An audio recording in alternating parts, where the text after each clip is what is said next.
안녕하세요. 자, 이번 시간은 6절입니다. 감가상각비의 송금 불산입. 자, 우리 회계에서도 감가상각비를 계산하는 거 공부를 하셨을 거예요. 자, 우리 세법에서는 감가상각비에 대해서 어떻게 취급을 하고 있을까요? 싫어하겠죠? 제가 말씀드렸죠.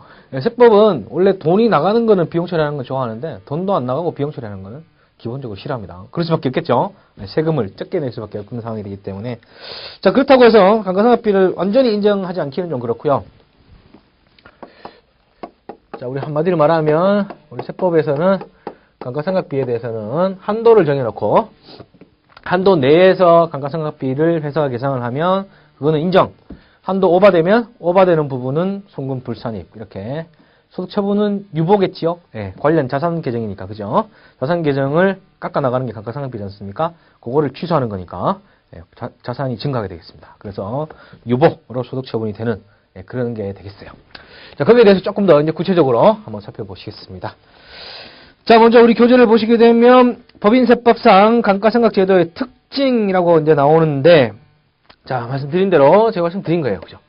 우리 법인세법에서는 이 감가상각비에 대해서 일단 특징은 뭐냐? 첫 번째는 임의상각제도이다 뭐 이런 용어를 씁니다. 괜히 말을 이렇게 하니까 되게 어려운 용어 같은데요. 그게 아니고요. 세법은 한도 시부 있는 대상이죠. 감가상각비가 한도 내에서만 회계처리를 하면 인정이 된다는 거예요. 그러면 한도 부족하면 상관 안 해요. 그죠? 그게 임의상각제도라는 뜻입니다. 회계는 그렇지 않죠. 회계랑 다르기 때문에 굳이 말씀을 드리는 겁니다. 회계는 아니죠. 회계는 회계 기준에 맞춰서 정확하게 해야 돼요. 감가상각을 많이 해도 안 되고 적게 해도 안 됩니다. 하지만 세법은 그것이 아니다. 세법은 많이 하는 거는 인정 못해. 하지만 그 안에서는 안 하면 더 좋아, 차라리. 그죠? 그거 좀 너무 심한 얘기지만 안 해도 상관없다는 얘기죠. 그죠? 한도만 오버하지 마라. 그 얘기가 되겠어요. 그래서 이게 나중에 뒤로 가면 어떤 영향을 미치냐 하면, 그러면 안 하고 있다가 계속 안 하고 있다가 100년 뒤에 생각해도 되겠네요. 아, 막말로 가능합니다, 진짜. 그렇게 하진 않겠지만, 그죠? 가능해요. 이런 식으로 가능하다는 얘기입니다. 세법에서는 왜?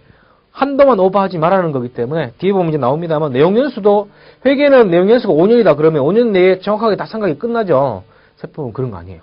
내용연수는 어디까지 상각률을 결정하는, 한도를 결정하는 요소일 뿐, 꼭 5년 내에 상각해라? 그런 거 아니에요. 한도만 안 넣으면 돼요. 나중에 10년 뒤에 해도 되고 100년 뒤에 해도 돼요. 좀 특이하죠. 그래서 첫 번째, 임의상각제도다. 그런 말이 되겠습니다. 그래서 한도만 안 넘으면 된다. 그리고 뭐 언제 해도 상관없다. 한도 넘지만 않으면. 이렇게 얘기가 되겠어요. 두 번째는 한도 시부인 대상이다. 뭐 그 말이 되겠네요. 그죠? 얘기고요. 한도 시부인 대상이다. 되겠어요.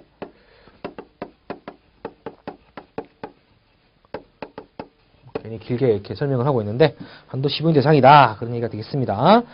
자, 표를 보게 되면은 이제 우리 감가상각에 대해서 기업회계랑 세법이 조금 다른 게 있어요. 첫 번째, 잔존가치의 부분입니다. 잔존가치.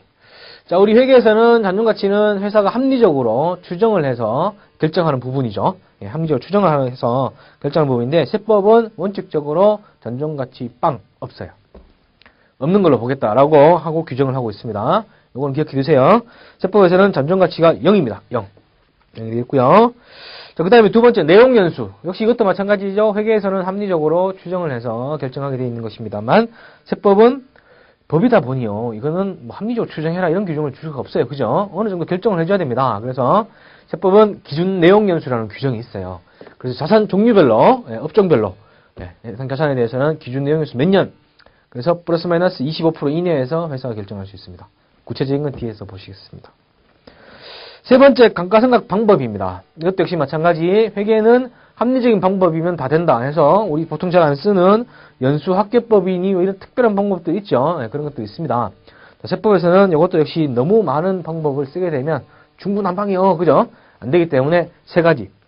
정률법, 정액법, 생산량 비례법 요거 세 가지만 인정을 하고 있습니다.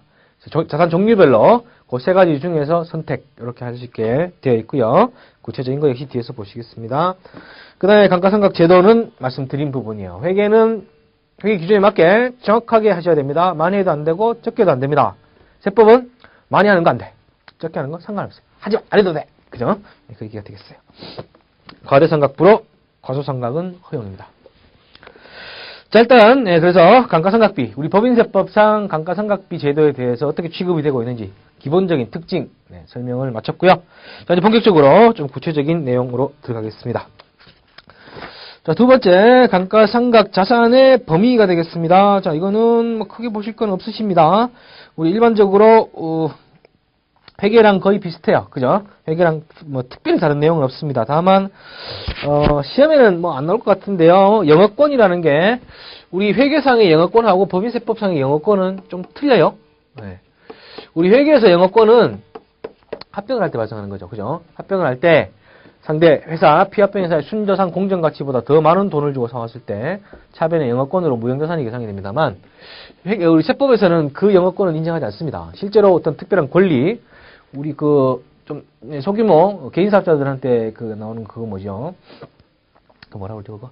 권리금, 예, 그런 것들을 대해서 돈 주고 산 경우 실제로 뭔가 그게 있어가지고 권리금 쪼라고 돈을 주고 샀다 그거를 뭐 이런 경우에만 영업권이 인정이 돼요. 그래서 교재도 나옵니다만 영업권은 합병 또는 분할로 인해서 합병법인 등이 계산한 영업권은 제외한다 이렇게 돼 있죠. 그래서 그게 세법하고 조금 틀려요. 아마 시험에서는 나오지 않을 걸로 예상이 됩니다. 어쨌든 참고로 봐두시고요. 그 다음에 개발비라는 계정이 무형자산 계정이 있죠. 개발비. 자, 이거는 사실 세법에서는 특별한 규정이 없습니다. 그래서 회계상 개발비를 인식하시면 그대로 자산으로 인정이 되고요. 거기에 대해서는 상각은 또 세법에 정한 규정대로 상각하는 그런 규정이 있습니다. 그 정도 보시면 되고요. 그 다음에 사용 수익 기부 자산이라는 용어가 우리 회계에는 이런 용어가 없습니다. 그죠? 규정에는 없는데요. 뭐 세법에 이런 용어가 나오기 때문에 또 어떤 회사에서는 또 이 용어대로 그냥 계정을 쓰기도 하시고요. 뭐 그렇습니다. 그래서 우리가 뭔가를 기부를 했는데 국가나 이런데 지자체에 회사가 건물을 지어서 기부를 했는데 그 기부한 이제 대가로 몇 년 동안은 우리가 무상으로 쓸 수 있다. 뭐 이런 처리가 되는 게 사용수익 기부 자산이 되겠어요. 어쨌든 일종의 무형자산이라고 보시면 되겠고요. 자, 이것들 세법에서는 상각 대상으로 이렇게 규정이 있습니다. 그래서 그냥 개념만 그렇다라는 거 보시고 내용 연수 정도만 봐두시면 되겠습니다. 자, 그래서 감가상각 대상 자산 그 정도 보시고 넘어가시면 됩니다. 자, 본격적으로 이제 감가상각 범위액의 결정 요소에 대해서 살펴보시겠습니다. 또 교재 순서대로는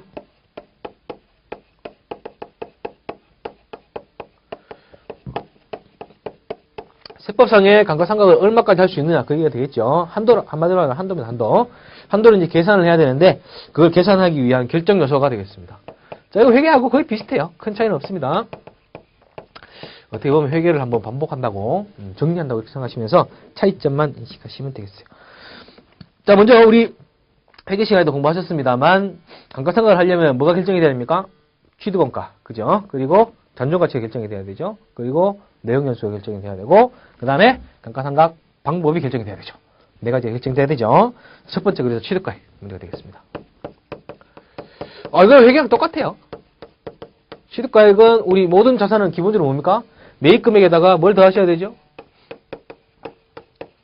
부대비용, 그죠? 취득 부대비용도 가산되죠? 네.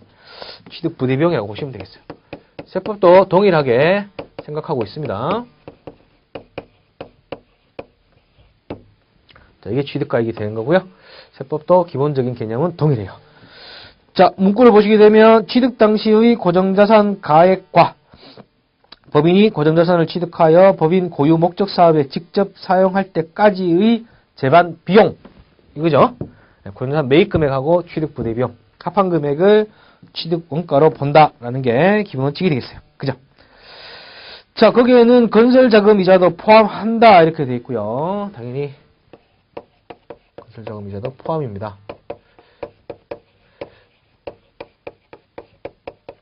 자, 우리 회계 용어로는 차이본가 말씀드리는 거예요. 차이본가.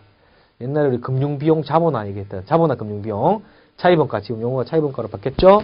회계에서 세법에서는 아직도 건설자금 이자라는 용어를 쓰고 있습니다. 그래서 취득과 관련된 직접 이자, 그죠? 직접 발생한 이자, 그 이자들도 여기에 포함이 된다라고 보시면 되겠어요. 자, 이거는 회계는 똑같죠? 그죠? 회계는 똑같습니다. 자, 그 다음에 두 번째 문제는 자본적 지출과 수익적 지출의 구분이 되겠습니다.